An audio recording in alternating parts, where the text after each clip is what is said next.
Custo de vida, emprego e desemprego, cesta básica, tarifas públicas, salário mínimo. Agora, na Brasil Atual, a análise do DIEESE.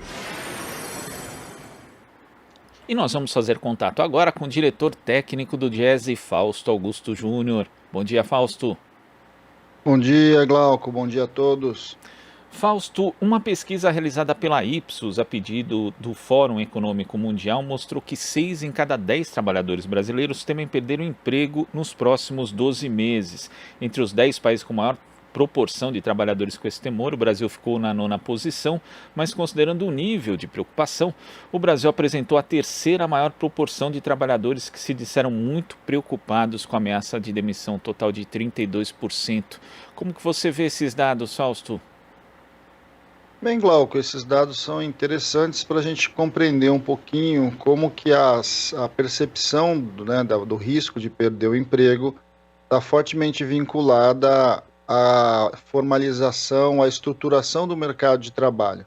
Os países que têm um mercado de trabalho mais desestruturados, como é o caso do Brasil, como é o caso de Rússia, como é o caso de África do Sul, são países que de alguma forma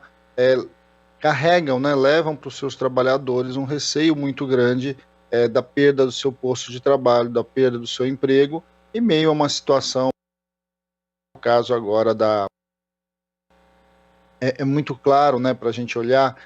não é muito difícil de se perceber como que no Brasil hoje, uma taxa de desemprego que a cada publicação, que a cada dia que sai, ela se amplia. E ao se ampliar, é óbvio que o conjunto da população, em especial o conjunto da população mais vulnerável, aqueles que estão na informalidade, que tiveram que viver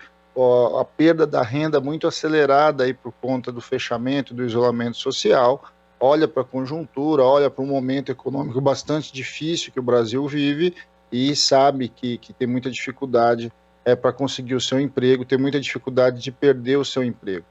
Chama atenção também, Glauco, o fato de que há uma fé nessa pesquisa em relação à qualificação profissional e, ao mesmo tempo, uma sensação de que a queda do emprego está vinculada às mudanças tecnológicas, está vinculada à perda aí de uma série de postos de trabalho que historicamente se estruturaram a partir principalmente da indústria e alguns mercados mais comuns e que, de certo modo, a tecnologia vem substituindo. São algumas informações que nos ajudam a lidar, inclusive, com uma discussão que precisa ser feita aqui no Brasil, que é como é que a gente minimamente vai garantir postos de trabalho, minimamente vai garantir renda para as pessoas, independente aí do que vai acontecer, não só do ponto de vista econômico, mas também com a entrada da tecnologia, que no caso da pandemia se acelerou, avançou bastante em áreas que antes você não imaginava que avançaria e que agora, em meio a todo esse processo que a gente vê elas avançando mais aceleradamente, principalmente por conta da necessidade que a pandemia se impôs. Agora, justamente em relação a essa aceleração das tendências de automação, das novas tecnologias também, que acabam fazendo com que menos mão de obra seja utilizada, Fausto, a gente tem uma crise, então, um problema estrutural, que diz respeito justamente a isso, mas também tem a conjuntura, quer dizer, uma crise provocada no mercado de trabalho por conta da economia, da pandemia. É preciso discutir as duas coisas, então, em conjunto, Fausto, senão a gente pode ter um problema de desestruturação muito mais sério do mercado de trabalho do que a desestruturação que já vinha acontecendo mesmo antes da pandemia. Então, nós temos duas tendências colocadas, como você bem lembrou. Uma delas está vinculada diretamente ao mercado de trabalho, à conjuntura, esse momento econômico que é anterior, inclusive, à própria pandemia, e que a pandemia só agudizou, a pandemia só piorou bastante. Há uma questão do ponto de vista da estrutura do nosso mercado de trabalho, que é a questão da formalização. Uma parte significativa da nossa mão de obra ela é informal, ou seja, ela está alheia ao conjunto de direitos trabalhistas, ela está alheia às proteções sociais, em especial à Previdência Social, e você tem um outro contingente de trabalhadores que estão no mercado formal, mas esses trabalhadores também normalmente são os mais atingidos pelas mudanças tecnológicas. Então você tem, de um lado, uma tecnologia chegando, substituindo mão de obra, em especial dos trabalhadores mais estruturados, e você tem uma alta informalidade e coloca ali uma vulnerabilidade muito grande para quase metade do mercado de trabalho brasileiro. É tudo isso, né, em meio a uma mudança, tudo isso em meio a uma conjuntura que significa desaceleração econômica, que significa ampliação da taxa de desemprego, o que vai mostrando para nós um aumento aí do desemprego estrutural, ou seja, um conjunto de pessoas que não conseguem de fato entrar no mercado de trabalho, que acabam vivendo de bicos e muitas vezes algum tipo de ocupação muito vulnerável ou em algum momento com uma instabilidade muito grande, não conseguem acessar os benefícios sociais e que de alguma forma vai desorganizando todo o conjunto aí da própria sociedade. Nós estamos num daqueles momentos que é preciso colocar o emprego no centro do debate, porque ele não é só uma discussão de imediata, não é uma discussão que quando acabar a pandemia a questão do desemprego vai estar resolvida. Na verdade é o contrário, o que a gente muito provavelmente veja é que ao acabar a pandemia aí, em algum momento, quando a pandemia aí minimamente estiver em níveis muito baixos, a gente vai ter uma taxa de desemprego muito alta. E vamos lembrar que antes da pandemia a gente tinha cerca de 12 milhões de desempregados, e que essa taxa, na verdade, vem oscilando, na verdade, desde 2016, mas girando em torno entre 10 e 12 milhões de desempregados. É um número bastante alto, bastante expressivo, para uma economia importante como a economia brasileira. Eu acho que esse é um debate que a gente precisa trazer, né, de certo modo, para os diversos agentes, construir políticas públicas para mitigar o problema do desemprego, mas é hora também da gente começar a abrir a discussão de que é preciso distribuir os empregos que tem, distribuir a produtividade do emprego que vai se reconstituindo aí a partir das novas tecnologias, de forma que a gente possa minimamente encontrar caminhos de garantir renda e trabalho para o maior conjunto da população. Vamos lembrar que a discussão da redução da jornada, que é a redução histórica do movimento sindical, né, que de certo modo traz o movimento sindical aí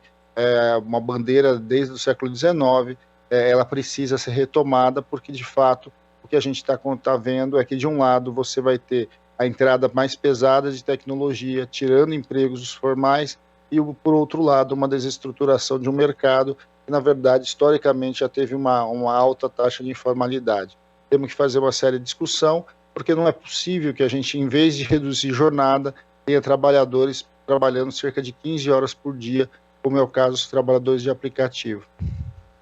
E Fausto, tem um outro aspecto também da pesquisa que chama atenção, é que na média global 67% dos trabalhadores se disseram otimistas quanto à expectativa da requalificação profissional que seria promovida pelos próprios empregadores. Mas a gente sabe que a requalificação profissional em determinado contexto ela pode ajudar de fato o trabalhador, mas ela sozinha não garante nada, né? E existe também, isso acaba se integrando e o próprio trabalhador vai absorvendo, né, essa noção de que o desemprego é culpa dele mesmo, né? Uma individualização da responsabilidade pelo desemprego no próprio trabalhador, enquanto acabam aí sendo livrados das suas responsabilidades o próprio empresariado e o Estado de uma forma geral. Requalificação profissional sem política pública para estruturar de fato o mercado de trabalho não vai adiantar, né, Fausto? Glauco, é compreensível, né? Porque as pessoas precisam acreditar em algo, é preciso encontrar um caminho para a sua situação muitas vezes de muita precariedade, de muita discussão, de muita dificuldade. A qualificação profissional sempre foi vendida como um mecanismo aí para você se reintegrar ao mercado, mas o que a gente está vendo não é isso. O que a gente está vendo é que as pessoas que têm voltado ao mercado de trabalho, em especial na base da pirâmide, elas acabam voltando em profissões normalmente com mais vulnerabilidade, com menos rendimento e de alguma forma vinculadas aí, mesmo que seja uma nova economia que precariza, né, que é o caso dos trabalhadores de aplicativo. Agora, por outro lado, é importante, é óbvio que a qualificação ela é fundamental, e ela é fundamental em especial no topo, né, das carreiras ali, em especial para um conjunto de trabalhadores que estão entre os trabalhadores que de alguma forma estão vinculadas às próprias mudanças tecnológicas e que precisam de atualização. Agora, é preciso fazer uma discussão que a própria questão da qualificação profissional está se alterando. Está se alterando porque com a entrada da nova tecnologia, uma parte importante dos trabalhos que eram feitos ali quase que ou manual, ou que tinham baixa intervenção tecnológica, eles passam a ser substituídos por tecnologia. E essas tecnologias, de fato, elas retiram pessoas do meio de trabalho. E a qualificação que se pede para as pessoas que ingressam nesse mundo tecnológico não é simplesmente uma qualificação que você possa operar em cursos curtos, né, em cursos de muitas vezes de 60 horas, 100 horas, 200 horas. São qualificações que estão ligadas a um conjunto de habilidades que são adquiridas em especial na educação básica e ao longo de todo um processo de desenvolvimento do sujeito.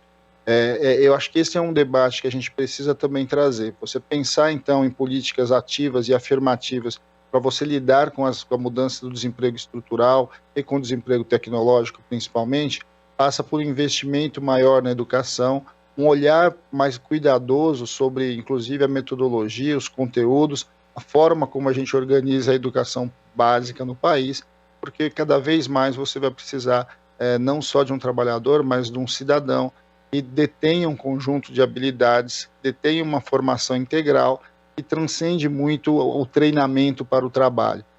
Então, esse é um grande dilema, porque nós estamos falando de que é preciso aumentar o nível educacional do país, ao mesmo tempo em que a qualificação profissional ali de curto prazo, ela vai perdendo cada vez mais o seu significado. Então, é algo que vai se colocar, inclusive, nessa próxima etapa, uma longa discussão, o que a gente vai entender de fato como qualificação e requalificação profissional. Tá certo, Fausto. Muito obrigado pela sua participação aqui no Jornal Brasil Atual e até a próxima. Até a próxima, Glauco, e bom dia a todos novamente. Conversamos aqui com o diretor técnico do Diese, Fausto Augusto Júnior.